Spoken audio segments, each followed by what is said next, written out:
What is going on, everybody? Happy Sunday. Bobby Fi and Eric Sheetshaber. We're going to be talking through this NFL 10-game slate that feels like a Week 18, 15-game slate to me. It's just every time I tried to do anything throughout the week, which may be a lesson to me, don't do anything throughout the week. It just everything is totally different. Obviously, Lamar being the biggest piece of that. So the slate is changing drastically. It is National Tight Ends Day, so I do want to remind everybody that. And on top of it, we have a million double tight end things, at least for me. I'm getting tight ends in the flex all over the place. So tight ends are running backs anyway. But wanted to mention also we have a promo code NBA 2526. The NBA is all caps for to join us now.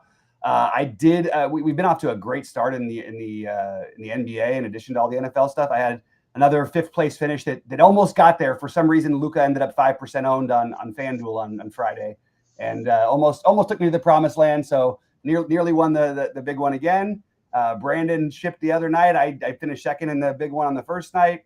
And then we've been having, Sheets and Brandon have just been tearing up showdowns and Sheets main slates and everything. So yeah. Also, Brandon took down one of the MMA tournaments this weekend. Not the big one, but not the big one, but a real nice one.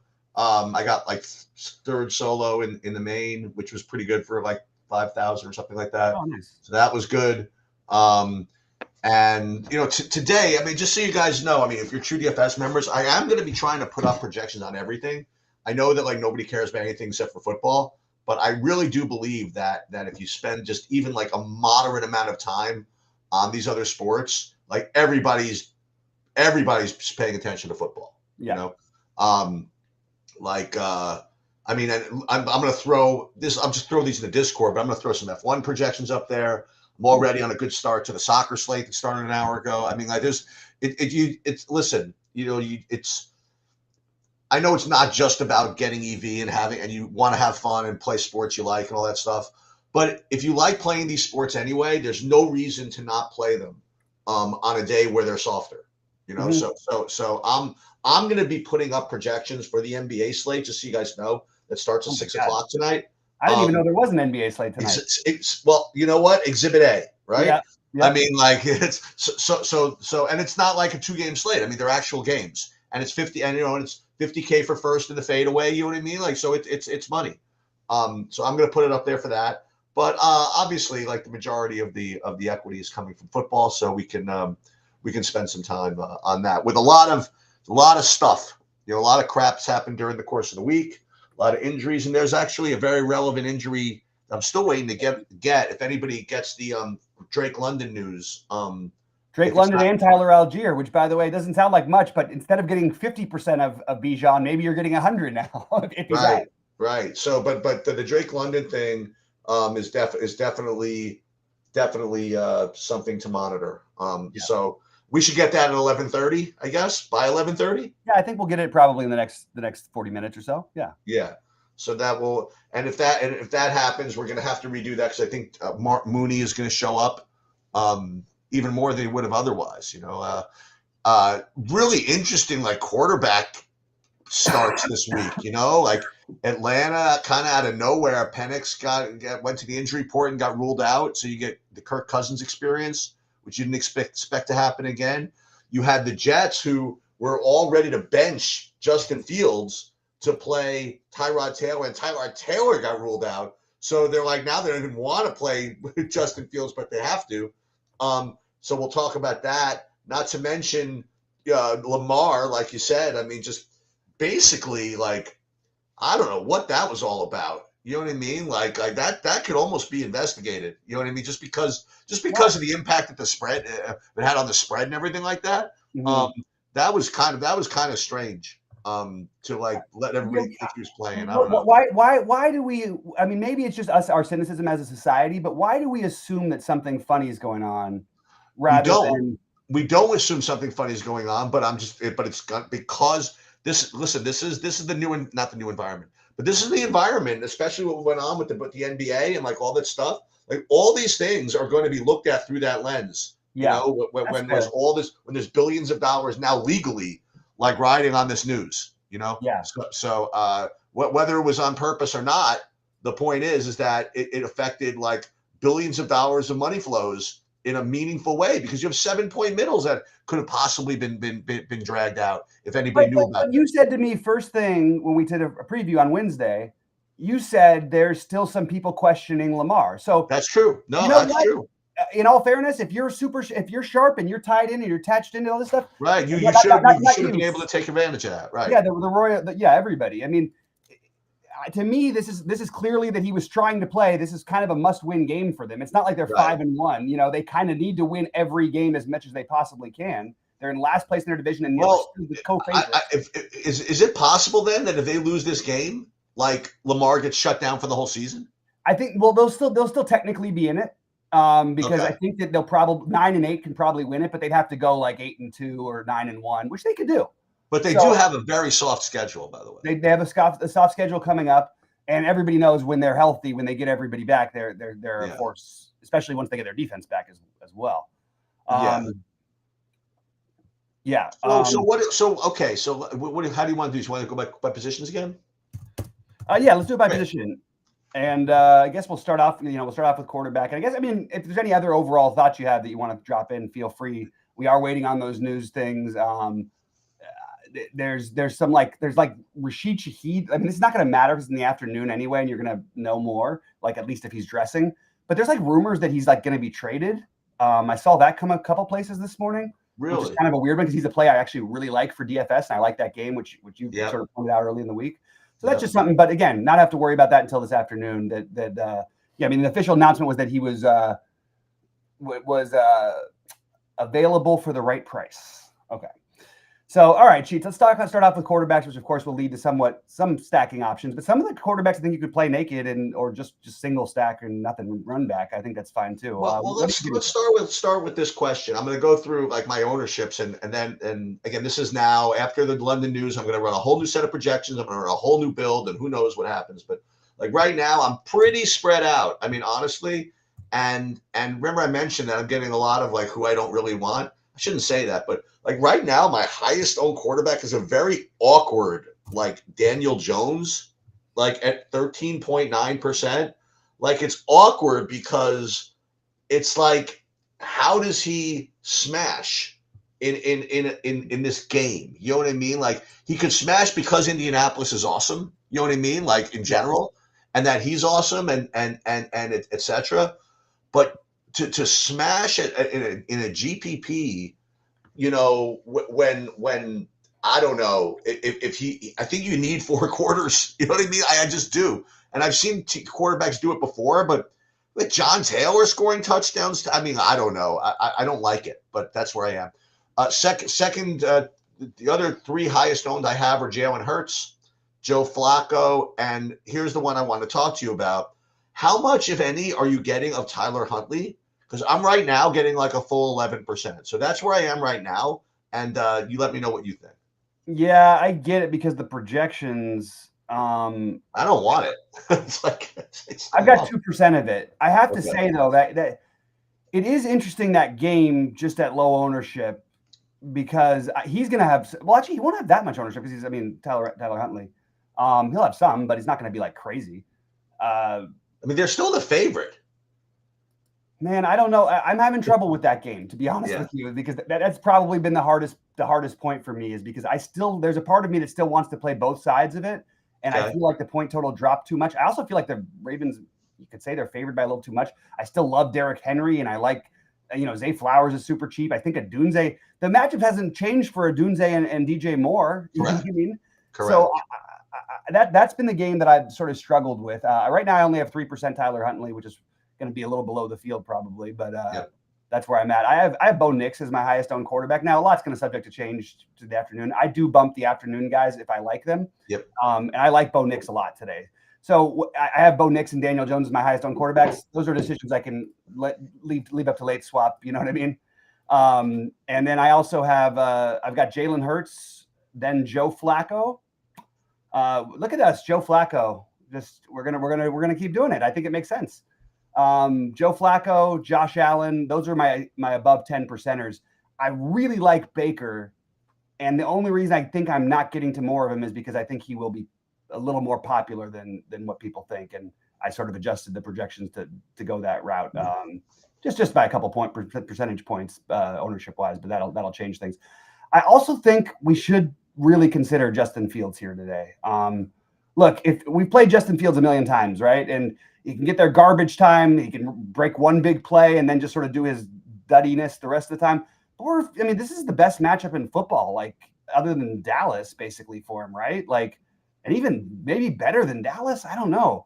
I feel like we should play some Justin Fields. So that's my gross take, is that I think Justin Fields you want to be near double digits on is probably where I end up, which does feel gross. But like you mentioned with Daniel Jones, who's going to hit their ceilings and how? And if Justin Fields comes anywhere near a ceiling, his ceiling is as high or higher than these guys because of the running upside. I think he's the interesting one. But Hurts and Allen are the two I feel the best about in a vacuum. And then Bo Nix and Daniel Jones and maybe some stacks. I'll tell you, at the end of the day, I'm just looking through all this, and you can make all these like funky cases for all these guys. I do want to share this one take, which we did earlier in the week with everybody. And we talk about the difference between, not even like knowing ball, psychology and whatever, just going with the numbers and all this stuff. But I talked about the Joe Flacco spot against the Jets earlier this week. Mm-hmm. And, the Jets they've always, at least in the last like 5 years or whatever, they've always been known as the defense. If any part of the Jets was like competent, was going to be the part that kind of kept them together. And from time to time during the season, they have shown, stoutness. They held the Broncos to 11 points. They almost damn well beat the Bucs. They got in a couple of shootouts though. They got in a shootout with the Steelers, whatever. Mm-hmm. But the defense like only plays with pride like until a certain time, and defense is so much effort as opposed to scheme and all that stuff that and even ability to some degree, that the Jets are very prone at any point in the season to just completely give up. And the first part to give up of a team is the defense. And they're catching the Bengals at a rough time for them because first they lost Sauce Gardner, okay, for openers. I mean, that to seal it really. And then you got the Bengals that just like to freaking sling the ball around in general. And I think that the Bengals can freaking really just put a freaking number on the Jets if it works out.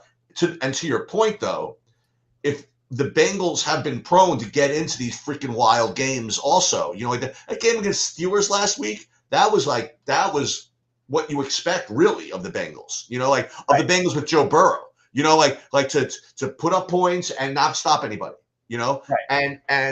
And I like I actually don't even think it's going to be that weird of a take. I think people are going to play Justin Fields to some degree, but it won't be like more than 10% or anything like that. But no. I think people are going to play him.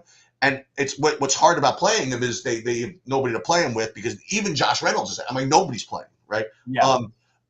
So it seems like it's something you should really do. You could play Justin Fields by himself, and then those Bengals guys, on the other side, and that totally makes a lot of sense. Yeah, or you playing with Breece Hall or something. Yeah, we'll get to that as far as running back goes. Yeah. I mean, well, you're leading right into it, but like you have Breece Hall who's been 30% owned every freaking week.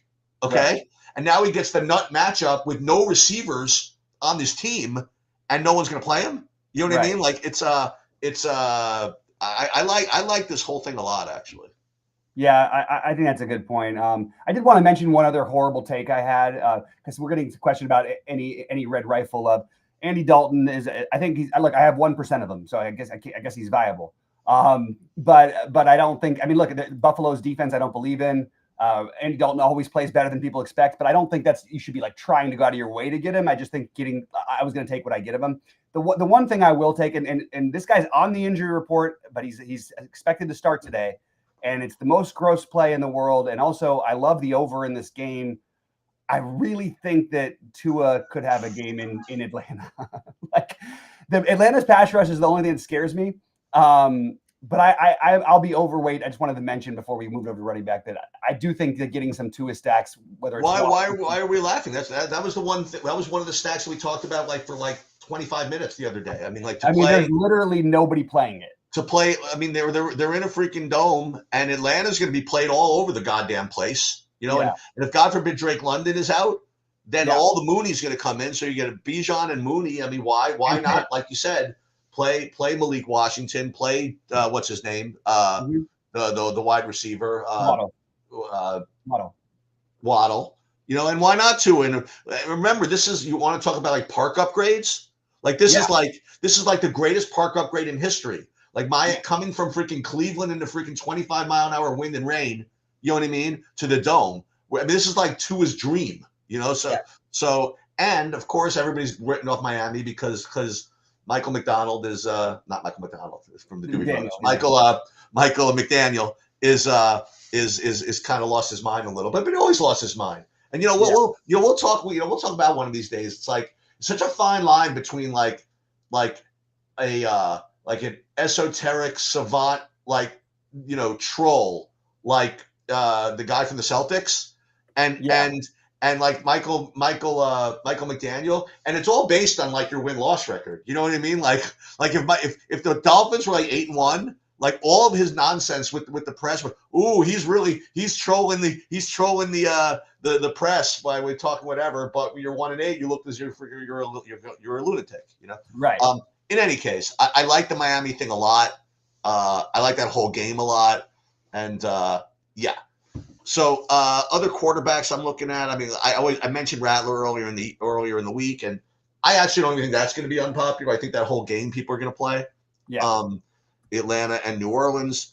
If Rashid Shaheed is limited out or whatever, I think that's a cool take, by the way, that he might be getting traded. I don't think it affects Olave much at all. I think Olave's still going to be he was always going to be like incredible target monster anyway. It might upgrade the other guys though. What do you think? As I guess we should transition to running back a little bit. Yeah. I dismissed it when you first said it during the week. This guy was late in the session, and I'm like, whatever. Have you thought more about maybe playing Alvin Kamara? Well, you brought it up, and you hey, listen, the other dude is out. Why I'm okay with leaving some exposure. Now, I will throw out that I'm still nervous about running up the middle, Jahmyr Gibbs having a game or Bijan having a game against Tampa Bay is one thing, but it's a little different when I'm talking about Kamara. Like, I just don't think he has that same explosiveness. But it's crossed my mind. I'm currently not getting to a ton of it, but I wouldn't mind if I did because I can late swap anyway. And the thing that worries you is that from inside the 5, he's almost never getting a carry because it's always going to Taysom. So that's just a tough situation. Well, I guess he could with Taysom in the Wildcat, but it's just less likely. And I just couldn't quite do it. But he is really cheap. It's something I'm not going out of my way for it, but I'm not going to totally ignore it either. Put it that way. So let me go over my running backs. Right now I have 45% Bijan Robinson, and then the next guy I have is actually from that game. I have 34% Rashad White right now. Mm-hmm. And then 24% Jonathan Taylor from the he's very expensive, but like the price structure of the whole slate collapsed, with all these quarterbacks. So I'm getting 24% of him, then I'm getting 20% of Derrick Henry, and then I'm getting going back to that game, I'm getting a full 20% of the Devon A-Chain from that Miami game, from the Miami side of it. So those are my above 15% on running backs.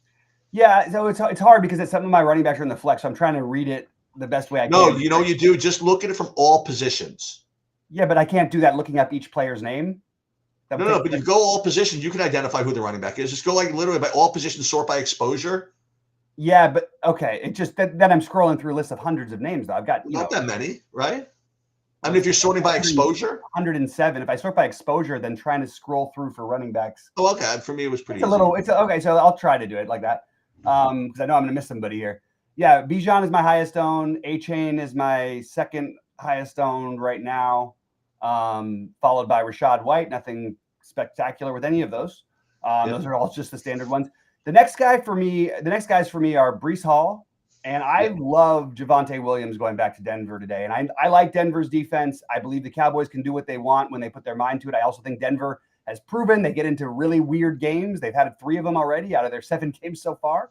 So I'm gonna take the Javonte Williams and then Derrick Henry, and then Saquon. I think I could deal with a little more Saquon.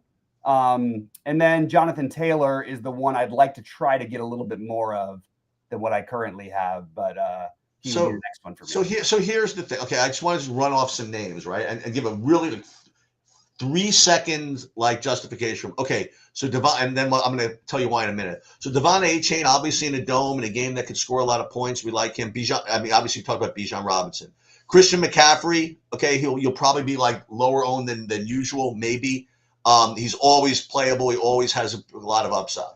You have Barkley, who you know against the Giants, he's always live. He's due. He hasn't really done much recently, but I wouldn't be surprised if he put up a 30. You have James Cook in a game where they're a 9-point freaking favorite. You know what I mean? Where they probably want to pound the rock to some degree. He looks really good. You play Judkins off of a week where he smashed, but like with a lot of suspicion. You know, people are like, well, he smashed, but only because of his touchdown upside. Whatever. You know, he's still very live. Breece Hall, for all the reasons you mentioned. Chase Brown in that Jet game probably is pretty live also. Derrick Henry, you mentioned. Rashad White looks like a great play. Javonte Williams going back to Denver. And Jonathan Taylor. I bring all of this up because you have so many running backs that you can make cases for. And yet, Bijan Robinson is going to be 50% owned. You know? So exactly right. But it's hard for him. It's a tough one. I know. I don't like James Cook for what it's worth today. Oh, you don't? Okay. I like the Josh Allen and the passing. As I keep mentioning with Carolina, and look, these things don't mean 100% things. But this is the 4th best team in the league against the run, and everybody treats them like they're terrible against the run. So if it goes that way, and look, if you had 1% on James Cook, I'd be screaming we should be playing James Cook every day. He'll be played. Yeah, he's gonna get probably 15 to 20. I would guess at least. Yeah. But yeah, you're right. It is weird to when you have that much. However, I really can't find the non-Bijan take. It's like a McCaffrey, but with more explosiveness and a better matchup. Like he just gets so much work in every single way. And you could say the same thing. It's like, but he gets more like it's like Jahmyr Gibbs. But imagine if Jahmyr Gibbs was playing every play. You know, it's really hard to say no to these guys. So I mean, look, the injuries happen, things happen. I actually like. I think I'm below the field because I have 40% of him. I think he's going to be over 50% owned. I really do. But I don't think that there's any, I'm not taking any huge stands there. All right, Chief. By the way, before we go to like wide receiver, I have kind of a take, not even a take, but I guess the take, observation, whatever. It could wind up being tilting to some people. But maybe, hopefully it doesn't. That you get the setup you want for a Justin Fields garbage time smash, like 21-3 at the half, and they pull him out.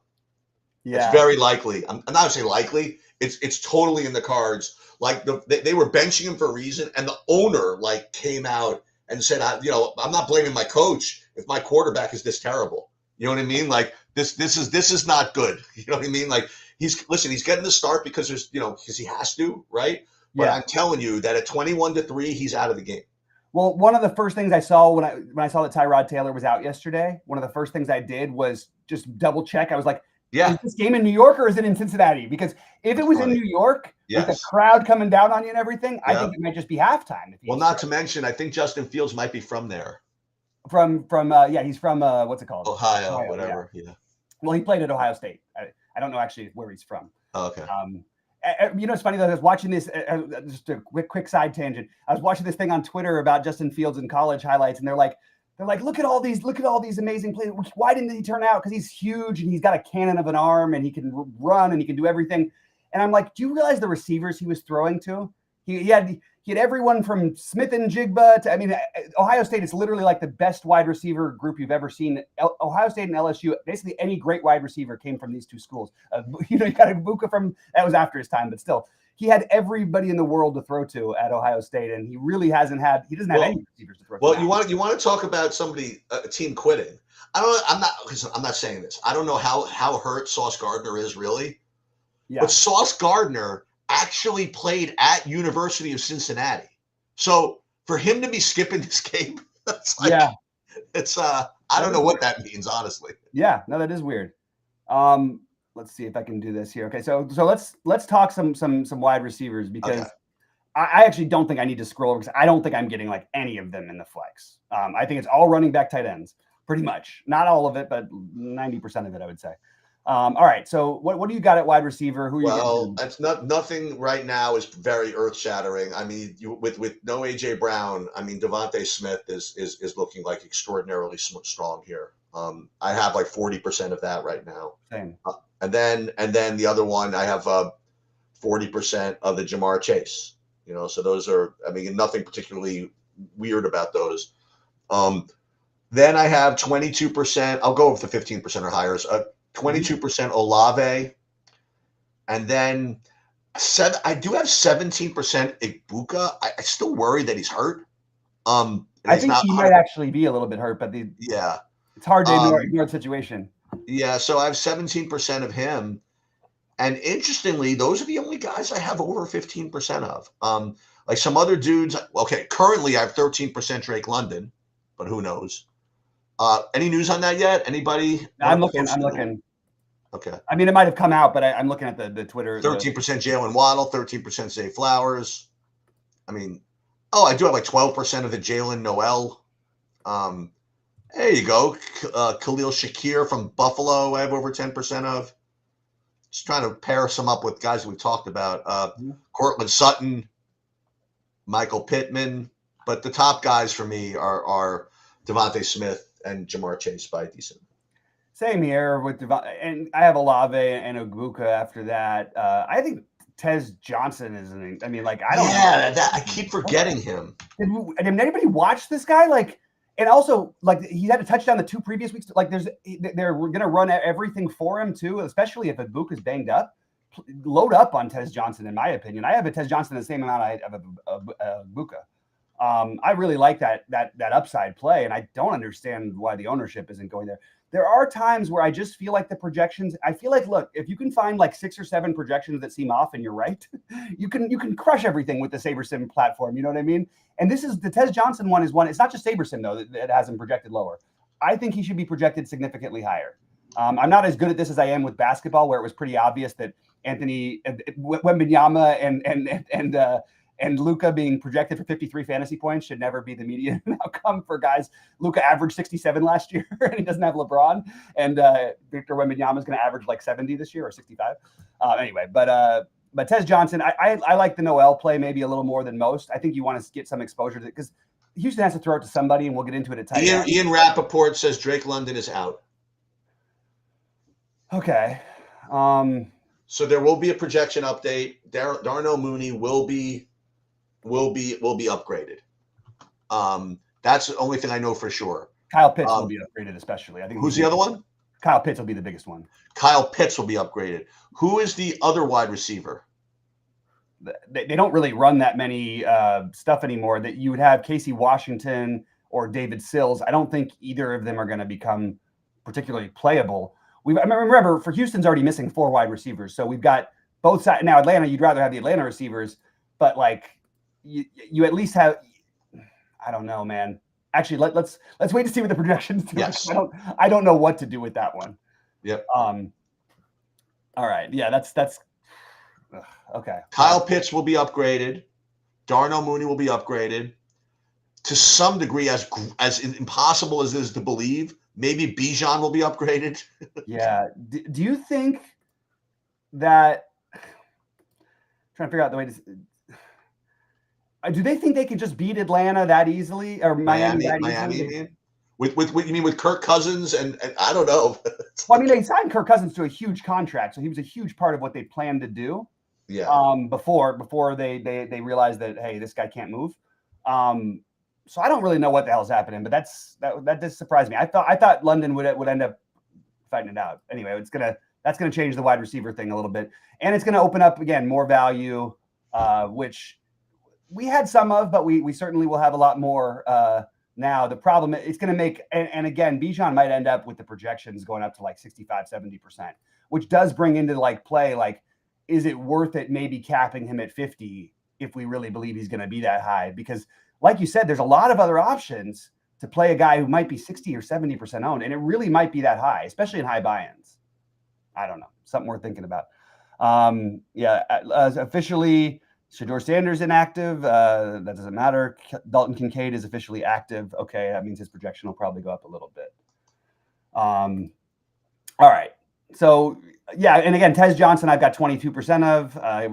The one I wanted to make a point on, there's two guys I wanted to make a point on. Ted McMillan, Andy Dalton. Buffalo has I don't believe in their secondary. Why is Ted McMillan going from the 30% owned in certain matchups, and then now he's going to be 3 or 4% owned? And I think he might have a better argument with Dalton than he does with Chase.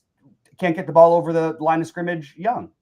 So with Bryce Young, I mean, so I kind of like that, but I really like the Higgins idea today. I think that's the one you could make some money on. Even if Buffalo's defense is not that bad, I mean, you have like all this garbage time vig, for Carolina, and it's not like Dalton has to be conservative. You know what I mean? Like he doesn't care. Like right.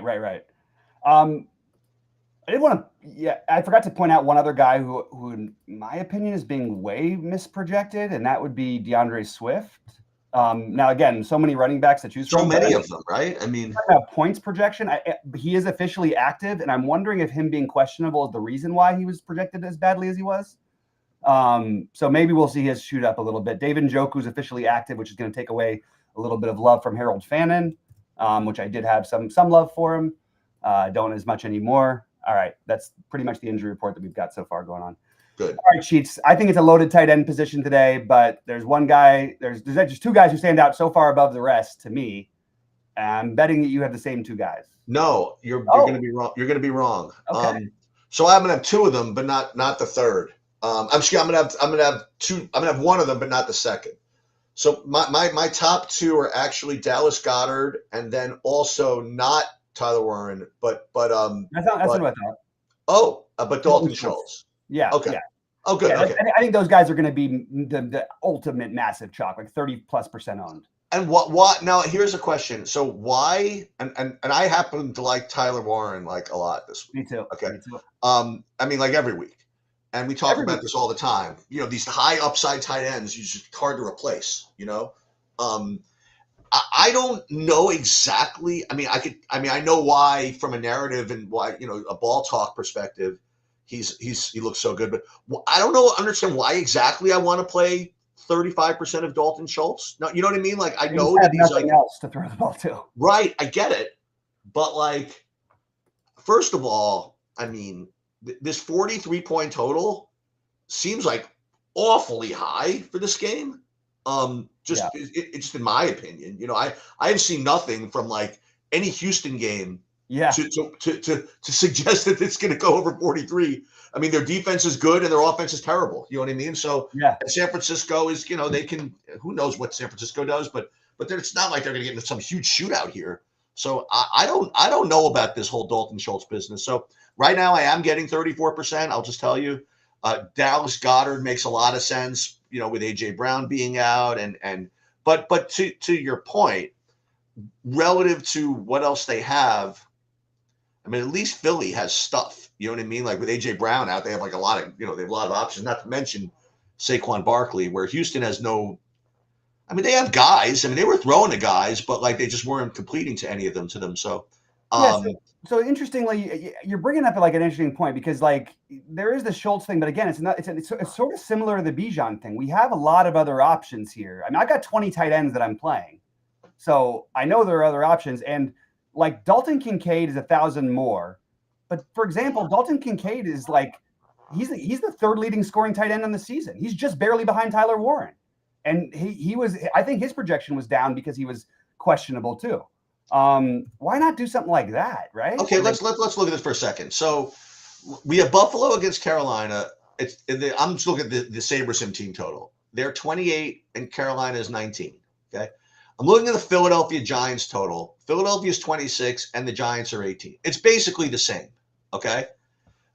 Like, and you have Dalton Kincaid is going to be like a fraction of the ownership, I think, of Goddard. Mm-hmm. And I think similarly, like, not because Buffalo has a guy out, but I don't know. I just feel as though, I don't know. The Schultz and the Goddard chalk, I mean, listen, they both make sense, but I think other guys can get there. Not to mention the guy that we just talked about who's going to get bumped is Kyle Pitts. Yeah. Why am I not playing Kyle Pitts along just as much as these guys? that's a rhetorical question that I'm going to have to answer by actually playing him more. I think I can answer that question for you, though. I think once you rerun your projections, it's going to do it for you. Okay, that could be. Yeah, that's what I think is going to happen. Yeah. But I mean, it'll take yeah, 20 more minutes from now, yeah. but you'll start seeing those pop up.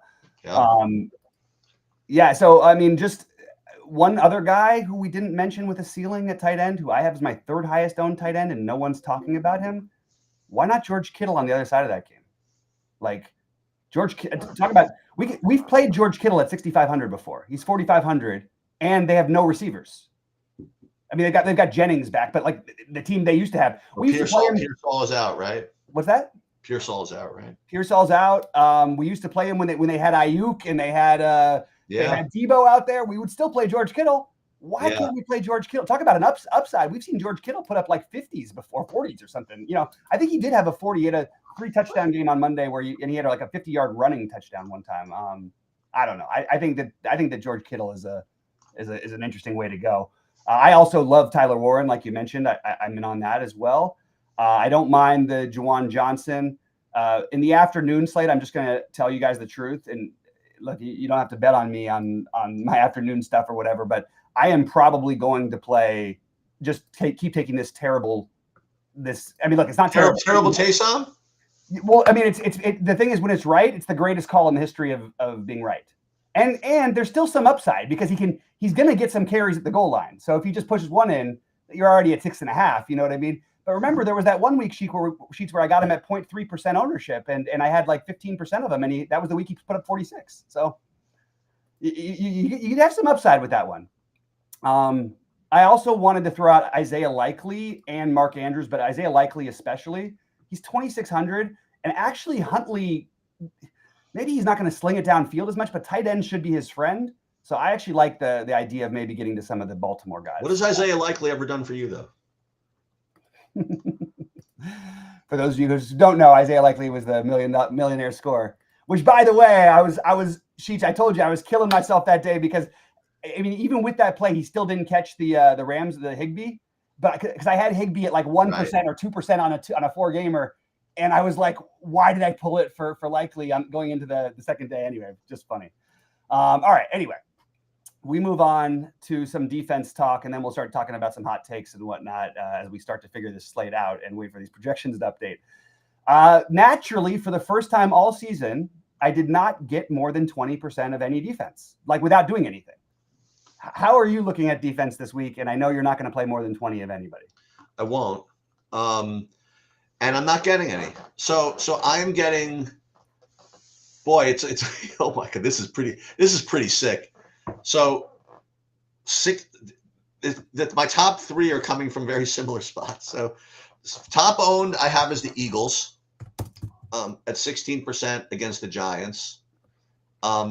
Second highest is the Bengals against the Jets. And third highest is the Giants against the Eagles. So that's what I'm getting right now.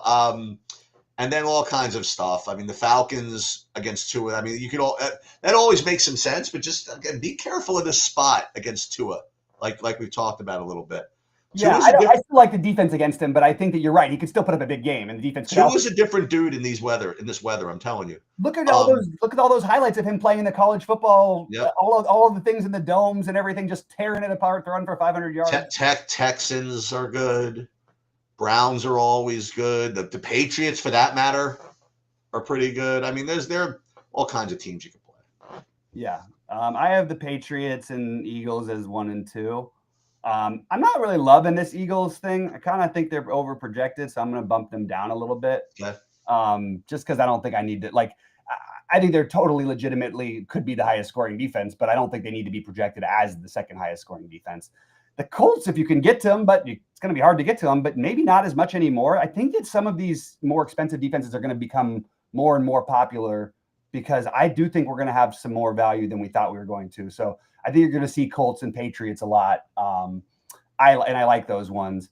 I don't like that I'm getting as much of this Giants business as I am. Yeah, me too. I don't like that either. I think the projection might be a little bit aggressive on SaberSim especially, but and then look, Bengals, Falcons, And by the way, Dolphins at no ownership. That might even force that one in.